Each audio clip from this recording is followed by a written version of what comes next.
Quand on choisit de faire de sa passion son métier, on est sans cesse tiraillé entre l'envie de prendre plaisir à créer et la réalité du résultat devant permettre de survivre.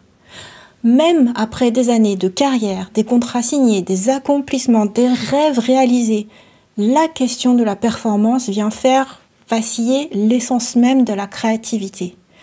D'ailleurs, je pense que cette question se pose même hors cadre professionnel et survient dès qu'on expose son travail. J'ai fait des choix par rapport à l'intelligence artificielle, par rapport aux réseaux sociaux et j'ai expérimenté l'exercice du lâcher-prise. Alors je propose de partager avec vous un petit bilan. Allons-y! Mais Sakura, c'est Rosalis, salut! Je suis une illustratrice qui aime partager chaque jour ses passions sur YouTube, qu'il s'agisse d'art et culture, manga, mais aussi lifestyle fun et créatif. Bienvenue aujourd'hui dans cette nouvelle vidéo bien-être d'artiste, j'espère qu'elle pourra vous inspirer.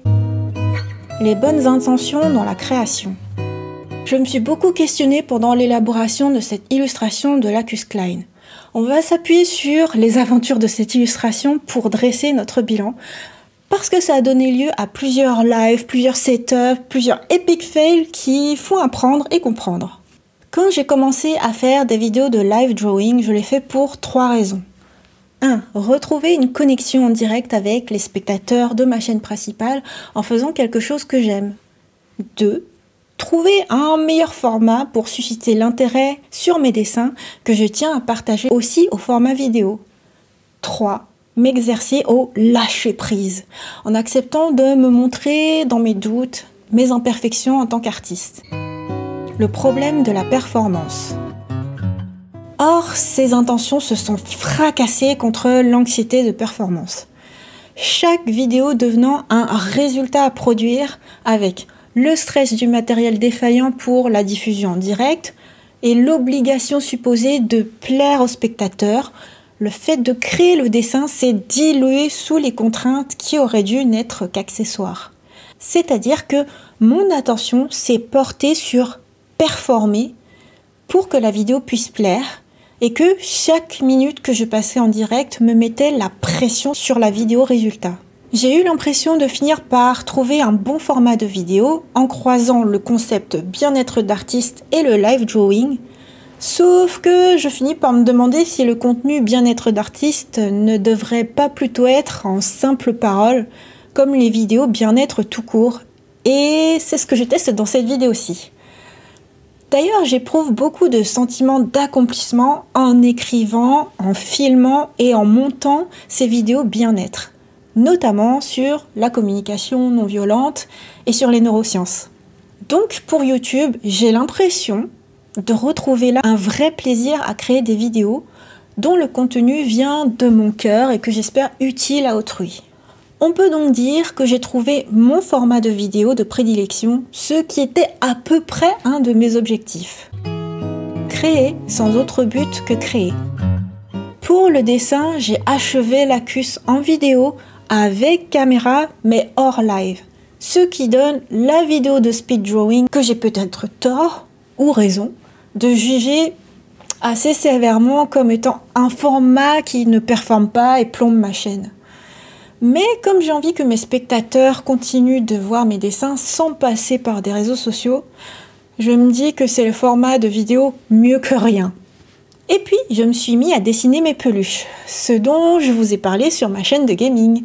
Je me dis d'ailleurs que c'est tout à fait acceptable de se dire que la spontanéité des lives soit majoritairement sur ma chaîne de gaming et en live fan club ici, sans chercher à tout prix à ce qu'il y ait beaucoup de directs sur ma chaîne principale. Et donc, cette envie de dessin de peluche est venue juste comme ça, sans chercher à ce que ce soit un résultat léché, sans même le filmer, sans objectif de le partager. Et là, j'ai redécouvert ce que j'adorais en dessinant, c'est-à-dire dessiner. Les gestes en dessinant, le fait de voir les traits prendre une cohérence, ajouter des jolies couleurs, insuffler une émotion sur une page blanche. Bref, le fait de créer. Juste ça. Joie pure. Se centrer sur le processus créatif. Et puisqu'une autre de mes passions du moment est les sciences cognitives, et en particulier les neurosciences, un propos de Sama Karake m'a marqué. Quand on abandonne l'ego et qu'on est absorbé dans une activité qui nous dépasse, c'est là que notre cerveau est le plus satisfait. C'est là qu'on est le plus motivé. Et c'est là qu'on est le plus centré sur le processus. Et l'évaluation peut venir après, mais ne doit pas perturber le processus créatif. Je sais pas pour vous, mais ça me parle grave. Vous allez me dire que c'est exactement ce que vous m'encouragez à faire depuis le début de mon fan club Patreon. Et vous avez raison. Plus ça va et plus je me dis que je peux accepter de ne pas être une artiste comme les autres, mais une artiste slow life. Je ne peux pas performer sans arrêt, je ne peux pas poster sur les réseaux plein de dessins et je ne souhaite pas me mettre la pression quand je dessine. Partager sans perturber la création. Alors, est-ce que j'arrête totalement de partager mes dessins pour préserver ma créativité ? Sur les réseaux sociaux, c'est ce que je me suis promis lorsque Meta a versé la goutte de trop concernant la réutilisation d'images pour intelligence artificielle. Et j'avoue que j'ai beau vouloir rester sur cette ligne, j'ai peur de tomber dans l'oubli. Mais si je veux être en accord avec mes valeurs, si je veux pas être en dissonance cognitive, c'est la bonne décision.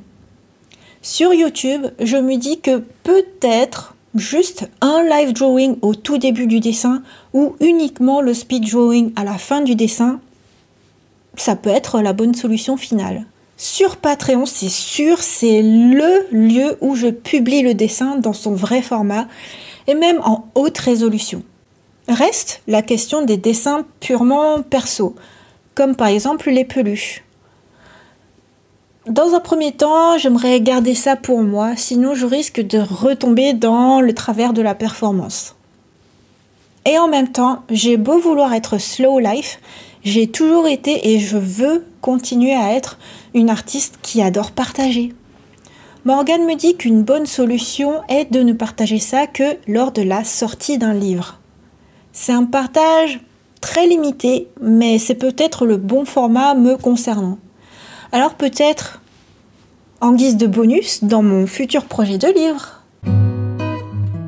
En tout cas, quand Morgane a vu mon premier dessin de peluche, il était fou de joie. Ça m'a fait super plaisir de voir le bonheur suscité par un simple dessin. Donc d'une certaine manière, j'ai trop hâte de vous partager ça. Si cette vidéo vous a plu, vous pouvez exprimer votre gratitude en lui mettant un j'aime et pourquoi pas me soutenir dans mes créations en rejoignant mon fan club YouTube et Patreon. Les liens et la FAQ sont dans la description. Merci aux membres Sakura que vous verrez en générique de fin qui me permettent de créer librement. Et merci à vous d'avoir regardé cette vidéo jusqu'au bout. Bye bye!